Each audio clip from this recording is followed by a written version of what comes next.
컴퓨팅적 사고 과목의 동영상 강의입니다.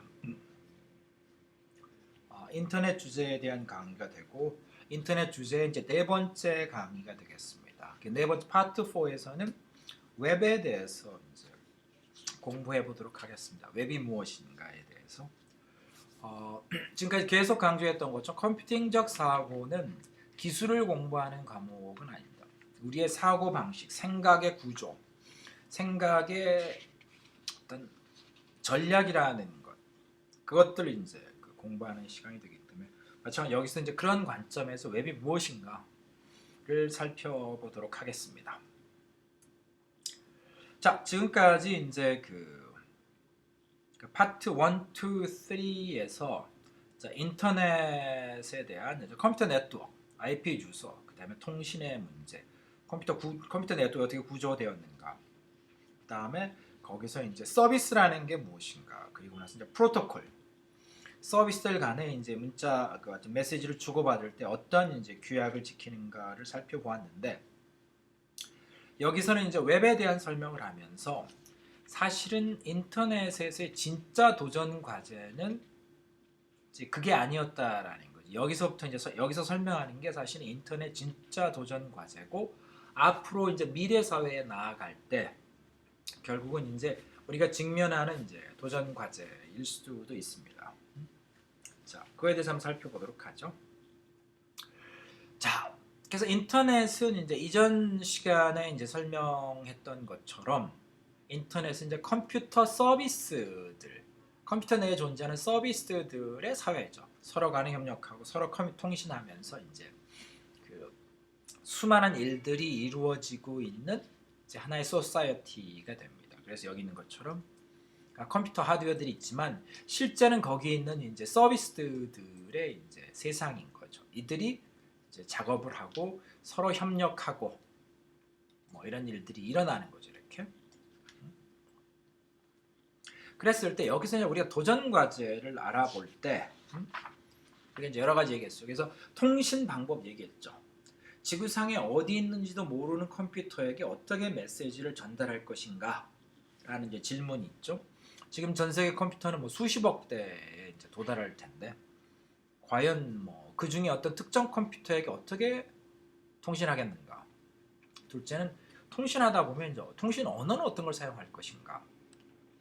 통신할 때 무슨 지켜야 될 표준이 있는가. 그러니까 즉 전혀 모르는 컴퓨터, 지구상 반대편 전혀 모르는 컴퓨터에게 그냥 적당한 메시지 보내면 그쪽에서 알 수 있겠는가. 이런 문제들이 이제 등장하는 거죠. 그리고 마지막은 이제 수십억 개 컴퓨터들이 그냥 존재하죠. 새로 이제 추가되기도 하고 또 이제 오래된 건 폐기되기도 하는데 그 안에 이제 굉장히 다양한 서비스들이 있는데 그러면 그 수많은 컴퓨터 내에 존재하는 그 수많은 서비스들에 대해서 어떻게 정보를 알 수 있냐는 거죠. 어디에 내가 원하는 서비스가 있는지 어떻게 알 것이냐라는 얘기가 되는 겁니다. 그러니까 첫 번째 질문, 통신 방법과 기술에 대해서는 우리는 컴퓨터 네트워크라는 걸 설명하면서 이제 그 해답을 제시했습니다. 언어 표준에 대해서 이제 프로토콜을 설명하면서 이제 어떻게 처리되는지 해결되는지 설명을 했고, 자, 웹이 등장하면서 이제 마지막에 대한 얘기가 이제 등장하게 됩니다. 이제 웹을 통해서 이것들이 이제 해결되어져 가는 거죠. 즉 지구상에서 수많은 컴퓨터들이 거기에 수많은 서비스 널려 있는데 그것들이 어디 있는지 어떻게 알고 그냥 찾아가지고 이것들을 실제 연결하고 할 수 있겠냐라는 거 가는 거죠. 자, 방금 전에 얘기했던 이런 문제들은 이제 최근의 문제는 아니고 뭐 컴퓨터 사이언스 내지 컴퓨터 과학 분야의 초기서부터 계속 있어왔던 제기됐던 문제들입니다. 근데 기술이 이제 긴 시간 동안 뭐 한 5, 60년 걸쳐서 이제 컴퓨터 기술을 이제 계속 발전해 왔는데 뭐 여러 가지 관점을 볼 수 있겠지만 사실은 웹이라는 것의 탄생 전후는 이제 그 근본적인 이제 어떤 사회적 구조 내지는 문제에 대한 관점, 해결 방법에 대한 관점이 완전히 바뀌어 버렸습니다. 그래서 그거를 여기서 이제 우리는 컴퓨팅적 사고하는 사람들이 명확히 알아야 될 필요가 있죠. 이거 기술의 문제는 아니고 하나의 생각의 방식, 그다음에 문제를 푸는 방법론의 차이, 그다음에 기본 전제의 차이가 되는 겁니다. 그래서 웹이 탄생하기 전에 이제 컴퓨터의 세상은 그거는 이제 우리가 여러 가지가 있지만 이제 정보, 그다음에 서비스라는 관점에서 보죠. 그때는 하나의 이제 그 웹 이전에는 이 자체가 정보나 컴퓨터 서비스 간의 중요한 경제적 자원으로 생각했죠. 이게 돈인 거죠. 예전 금덩이나 뭐 이런 식으로 볼 수 있는 거죠. 따라서 금덩이는 아무한테 나눠주진 않죠. 그래서 이 정보하고 컴퓨터 서비스에 대해서는 이제 통제가 이루어졌죠. 그러니까 허락받은 자만이, 그러니까 등록된 사용자들만이 그러니까 접근할 수 있고 사용할 수 있게 되어 있었습니다. 웹 이전의 시대에서는. 그러다 보니까 정보하고 컴퓨터 서비스는 비용을 지불하고 누리는 이제 특권인 거죠. 그래서 일반인들은 이용하는 게 굉장히 어려웠었습니다. 이건 아주 굉장히 소수의 그러니까 어떤 특권을 누릴 수 있는 사람들만 이제 이용할 수 있었다. 이게 이제 행정학 분야에서 그래서 이게 굉장히 중요한 이제 문제였습니다. 그러니까 즉 디지털 디바이드라고 그래서 그러니까 즉 정보 기술 관점 내지는 정보 관점에서의 이제 격차인 거죠. 그러니까 경제적으로 격차 있는 것과 동일하게 이제 정보나 서비스, 컴퓨터 서비스에 관해서 격차가 있다라는 거죠. 어떤 사람들은 굉장히 많은 특권을 누려서 많은 걸 이용하고 있지만 어떤 사람들은 있는지도조차 모른다라는 거죠. 이게 이제 웹 이전의 이제 시기였던 거죠. 그거를 이제 구체적으로 살펴보면 이런 거죠. 어떤 서버 내에 이제 이런 서비스들이 있다. 그러면 이제 여기에 대해서는 이제 아이디나 패스워드로 이제 강력하게 딱 이제 관리를 하고 있는 거죠. 그래서 어떤 유저가 이제 이 유저는 이제 등록이 됐고 이제 비용을 지불하는 사람이죠. 그래서 아이디하고 패스워드를 갖고 있죠. 그러면 이제 요 컴퓨터 쓰는 사람들은 요 서비스를 이용할 수 있는 거죠. 이렇게 즉 요 컴퓨터에서 요 예약 서비스를 이렇게 호출할 수 있는 겁니다. 이게 이제 허락이 되는 거죠. 그러기 위해서는 대부분의 경우에는 이제 요 서버를 만든 사람들이 배포한 이 클라이언트 프로그램들이 있어야 됩니다. 이렇게 특별한 프로그램들이 있어. 요걸 사용해야만이 이제 들어갈 수 있는 거죠. 자, 그러다 보니까 이제 그 여기에 그 이제 이런 것이 아닌 접근 권한이 없는 컴퓨터들이 한번 써보고 싶으면 실제는 이 컴퓨터들에게는 요 컴퓨터 시스템 완전히 하나의 이제 그 블랙박스 같은 거죠. 전혀 안에 뭐가 있는지 모르는 거예요. 그래서 접근을 시도하려고 하더라도 도대체 뭐를 해야 될지 전혀 알 수 없는 상황이 되는 거죠. 그러다 보니까 이제 이런 컴퓨터 서비스들의 사회라고 하긴 하지만 굉장히 제한된 사람들을 빼놓고는 전혀 모르는 거예요. 그러니까 많은 정보와 서비스들이 있었지만 이 시대에도 서로 잘 모르는 거죠. 그러니까 굉장히 제한적으로만 사용되고 있었던 시대입니다. 그러니까 웹 이전의 시대에는 자 이것이 이제 웹이 등장하면서 완전히 바뀌게 됩니다. 그러니까 가치가 완전히 업사이드 다운이라고 하죠. 위아래가 이제 바뀌어 버린 세상이 오는 거죠. 웹이 이제 나오고 나서 자, 웹 이후의 정보가 서비스의 세상입니다. 이때는 어떻게 바뀌었냐면 정보와 컴퓨터 서비스를 어떻게 보냐면 경제적 자원으로 보는 것이 아니고 경제적, 사회적, 홍보적 가치를 만들기 위한 도구로 보는 겁니다.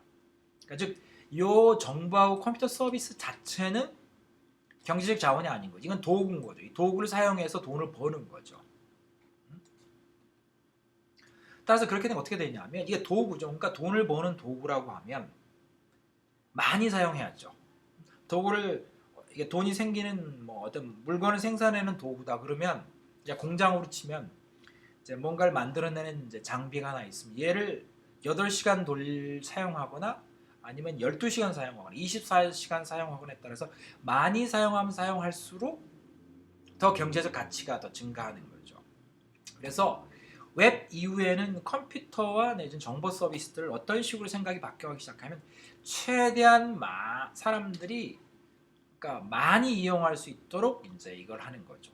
그러기 위해서는 이 정보와 서비스들을 이제 표준화하고 공개하는 거죠. 그리고 오픈 소스를 사용할 수 있도록 한 겁니다.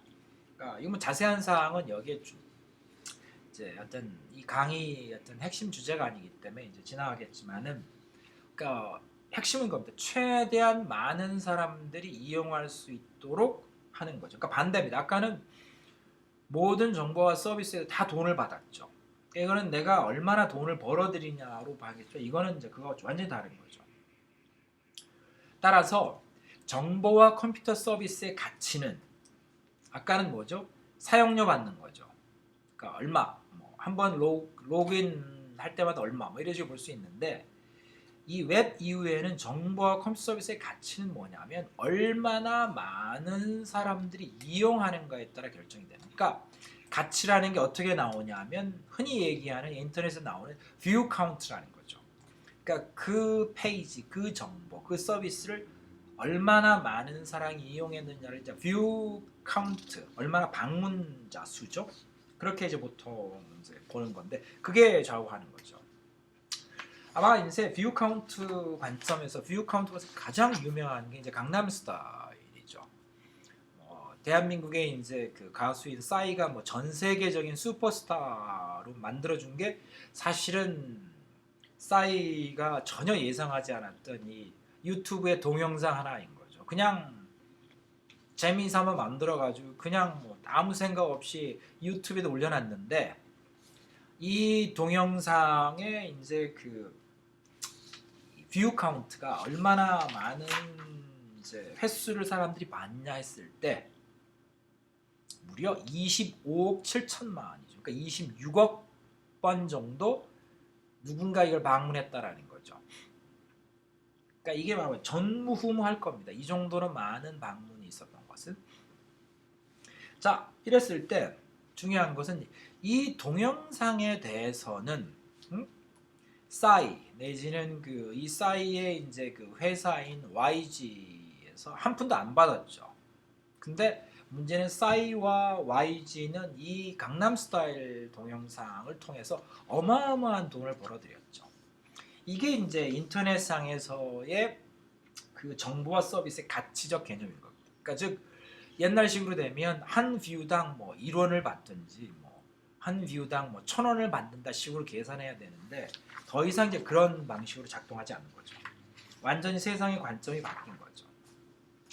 그러면 이제 어떻게 보냐면 웹에서의 정보의 활용은 여러 가지로 활용할 수 있지만 이거는 그중에 일부만 설명하겠습니다. 일단 홍보적으로 사용할 수 있죠. 그러니까 광고하는 거죠. 그러니까 사람들에게 자신의 정보를 이제 많이 알리는 거죠. 그러니까 사실 웹 이전에 많은 기관들, 회사들이 뭐 TV나 신문, 잡지 이런 데다가 엄청난 돈을 두고 돈을 이제 지불하고 홍보를 했었는데 이게 웹에서 이제 그게 가능한 거죠. 홈페이지만 운영해도 이제 많은 사람이 방문하면 엄청난 이제 효과가 있는 거죠. 그래서 그게 이제 어떤 회사나 이런 데들 홈페이지가 그런 게 있을 수 있죠. 그 다음에 비즈니스에서도 활용할 수 있죠. 온라인 쇼핑몰 같은 경우는 그 아이템들 내지는 온라인 것들이 돈을 받지 않는 거죠. 그 온라인 쇼핑몰에서 보여지는 그 온라인 정보 뒤에 있는 오프라인에 있는 그 제품들이 이제 결국은 경제적 가치를 만들어내는 거죠. 온라인 쇼핑몰에 있는 정보들은 다 공짜인 거죠. 누가 온라인 쇼핑몰 로그인했다고 해서 돈 받거나 그러진 않죠. 그 다음에 이제 이런 SNS 같은 경우도 이제 인터넷 공동체들 있죠. 얼마나 많은 사람들이 이제 거기 오느냐에 따라서 이제 그 가치가 돼요. 예전 페이스북이 페이스북 유저들에게 회원비 안 받죠. 그러니까 페이스북 가입해서 1년 동안 있는데 뭐 이제 1년 그 회비를 뭐 10만 원씩 내놔라 이런 얘기 하지 않죠. 그렇지만 얼마나 많은 회원을 갖고 있나에 따라서 페이스북의 가치가 결정이 되는 거죠. 그러니까 결국은 정보라는 것을 그럼 이제 정리하게 되면 얼마나 많은 그 정보가 다른 사람들이 이제 이용하느냐에 따라서 뭐 관련된 경제적 가치가 나오는 거죠. 자, 그러면 여기서 그러면 이제 지금까지는 하나의 개념적 관점에서 웹을 봤는데 이제 기술적 관점에서 한번 웹을 한번 살펴보도록 하죠. 그럼 어떻게 되냐면 웹이란 무엇인가? 이거는 컴퓨터 시스템 관점입니다. 내에서 보면 컴퓨터 시스템 내에서 정보하고 서비스들을 공개하게 한 공간. 이거 굉장히 중요한 얘기예요. 그러니까 즉 웹 이전에는 모든 시스템들은 정보를 안에다 감추고 그 정보 사용자들을 이제 이 방어하는 거죠. 그래서 허락된 사람들만 보게 하는 건데, 그러니까 기본은 이제 이 어떤 권한이 있어야 되는 거죠. 근데 웹은 정반대 개념입니다. 그러니까 아예 거기는 모든 사람들이 모든 것을 이제 볼 수 있는 그 공간을 이제 만든 겁니다. 그리고 모든 걸 철저하게 기술적 표준화 시킨 겁니다. 그러니까 어느 누구도 와서 전혀 생소한 기술 때문에 문제가 생기지 않도록 다 표준화 시켜버린 거죠. 매우 단순한 표준화된 기술. 그래서 외부 시스템들이 와서 접근할 때 전혀 이상한 기술 때문에 어려움이 없는 거죠. 그 대표적인 게 이제 HTML. 이건 이제 여러분들이 이제 IT 전공 분야 하게 되면 다 배우는 거죠. HTTP, 그다음 웹 서비스 뭐 이런 것들. 이건 이제 웹 서비스는 서비스 표준이 됩니다. 그 다음에는 이제 방금 전에 얘기했던 것처럼 이 웹이라는 서버 내에 있는 모든 자료들은 철저하게 공개되는 거죠. 그래서 인터넷상에 있는 모든 시스템들은 웹에다가 공개되어 있는 정보를 마음껏 자유롭게 사용할 수 있는 거죠. 그러니까 철저한 표준화, 철저한 공개를 통해서 웹이 이제 되는 거죠. 자, 그래서 이 웹 서버라는 것이 결국 이제 서비스거든요. 이게 서버라는 이름이 있다 보니 하드웨어처럼 느껴지지만 이건 하나 이제 서비스입니다. 그 컴퓨터상에 존재하는. 그랬을 때, 자, 이런 이제 기존의 전통적인 인터넷 서비스가 있지만 여기에 플러스해서 이런 웹 서버 서비스가 추가된 거죠. 거기 안에는 이런 이제 문서들도 있고 HTML 문서, 그다음에 무슨 서비스 프로그램도 있는 거고, 이런 이제 어떤 이미지 파일 같은 것들, 오디오 파일, 동영상 파일들이 이렇게 있을 수 있는 거죠. 그러면 자, 기존의 서버에는 이렇게 아이디 패스워드가 있을 수 있지만 여기서 굉장히 중요한 것은 이런 어떠한 컴퓨터, 이 서버와 회사, 이 서버를 운영하는 회사하고 전혀 관계없는 이런 컴퓨터도 이 마일리지 서비스, 예약 서비스는 못 들어가죠. 그렇지만은 이쪽에 나와 있는 웹 서버는 굉장히 자유롭게 갈 수 있는 거죠. 물론 이제 웹 서버에도 이 중간 정도 가는 게 있습니다. 아이디 패스워드 요구하는 경우인데 그 아이디 패스 요구하는 것은 이런 접근을 막는 것이 아니고 대부분의 웹 서버들은 이 접근하는 사용자의 신분을 확인하기 위해서 하죠. 그래서 누가 와서 무슨 활동을 하는지를 확인하기 위해서 보통 이제 이 아이디 패스워드를 요구하기도 하죠. 최근에는. 근데 그거는 이제 과거의 아이디 패스워드 요구하는 완전히 다릅니다. 과거의 아이디 패스 요구하는 것은 그러니까 그 자원을 경제적 가치로 봤기 때문에 자원으로 그 자원을 사용하는 사람들은 비용을 지불하게 만드는 거죠. 권한 있는 사람만 줬는데 지금 웹 서버들, 인터넷 서비스 때 아이디 패스워드를 요구하는 것은 전혀 그런 건 무관한 겁니다. 오히려 그 사용자들에게 더 많은 정보를 제공하기 위해서, 더 편리한 정보를 제공하기 위해서 이제 보통 아이디 패스워드를 가지고 로그인하게 하는 거죠. 그 다음에 이제 기존에 있는 여기 나와 있는 이런 그 컴퓨터도 전혀 문제가 없는 거죠. 그러니까 즉 이 웹 서버라고 하는 것 자체는 기존의 다른 것과 완전히 다른 거죠. 이건 완전히 개방된 공간인 거죠. 철저하게. 그럼 이걸 이제 조금 더 다른 관점에서 그려보면 이렇게 볼 수 있는 겁니다. 기존에 이제 서버들이 있다. 그 안에 이제 다른 서비스들이 있는데 이런 패스워드, 아이디 패스워드 있겠죠. 근데 웹 서버는 사실은 이 바깥에 있는 것처럼 볼 수 있습니다. 이렇게. 그래서 웹 서버가 있고 여기에 이제 이런 것들이 바깥에 나와 있는 거죠. 그리고 뒤는 이렇게 감춰져 있는 겁니다. 그러니까 아무 컴퓨터든지 들어가서 이제 이 웹 서버에 올려져 있는 서비스나 문서나 뭐 파일들을 다 볼 수 있는 거죠. 그러니까 이게 공개된 공간을 이제 바꿔버린 겁니다. 그러니까 완전히 이전에 바뀐 겁니다. 이거는 이제 이 웹 서버 안에 있는 공간은 다시 한번 강조하면 철저하게 공개된 공간입니다. 그래서 여기다 정보를 올려놓으면 전 세계에 있는 어떤 컴퓨터들도 다 볼 수 있는 거죠. 자, 그렇게 됨으로써 인터넷이 어떻게 됐냐면 자, 지금까지 설명은 이제 이런 식으로 봤었죠. 서버가 있고 그 안에 서비스들이 있고 무슨 뭐 IP 주소, 뭐 포트 넘버 이렇게 막 했는데 이것이 이제 인터넷상에서 웹이 등장하면서 이 웹 서버들이 각 회사들 기관마다 이렇게 이제 막 이제 운영하기 시작했죠. 그러면서 자연스럽게 전통적 서비스들은 다 이제 뒤로 숨겨져 버리고 이 웹 중심의 세상이 인터넷이 돼 버린 거죠. 앞에 웹만 보이는 거죠. 뒤에 있는 이런 서비스들이 이제 보이지 않게 대부분 된 거죠. 그래서 여러분들이 컴퓨터 사용하다 보면 노트북을 키더라도 다들 보면 웹 브라우저를 이제 켜놓는 거죠. 왜? 웹 브라우저를 사용해서 하는 것이 웹 서버에 접근하는 거거든요. 그게 이루어진 거죠. 자, 그럼 얼마나 이런 이제 일이 벌어졌냐 보게 되면 이런 웹 서버, 웹사이트의 증가 개수를 보면 이제 얼마나 이게 이제 진행되는지 알 수 있습니다. 1993년에는 130개의 웹 서버, 웹사이트가 존재했죠. 3년 뒤에는 10만 개가 있었습니다. 그리고 2012년에는 6억 3천만 개 정도가 생겨난 거죠. 어마어마하게 증가한 거죠. 지금도 뭐 수많은 게 증가하고 있는 거. 그러니까 즉 이제는 인터넷이라는 것이 웹이라는 걸 중심으로 이제 돌아가도록 다 바뀌어가고 있는 겁니다. 그 핵심에는 아까 얘기했던 것처럼 정보나 서비스의 가치라는 것에 대한 관점이 바뀐 겁니다. 즉 과거에는 정보하고 웹 서비스가 자원이어서 그걸 통해서 돈을 받았는데 이제는 정보하고 웹 서비스 적극적으로 사람들이 이용하게 함으로써 그 이용의 결과로서 다른 일들이 벌어서 다른 일들에서 경제적 어떤 이제 수입이 발생하는 걸로 가는 거죠. 그러니까 그러다 보니까 이제 모든 사람들이 더 많은 정보를 공개하고 더 많은 서비스를 제공하는 당연히 공짜이고 당연히 공개된 방식이죠. 표준화된 방식으로 그런 일들이 진행이 되고 지금 인터넷에서 진행이 되고 있습니다.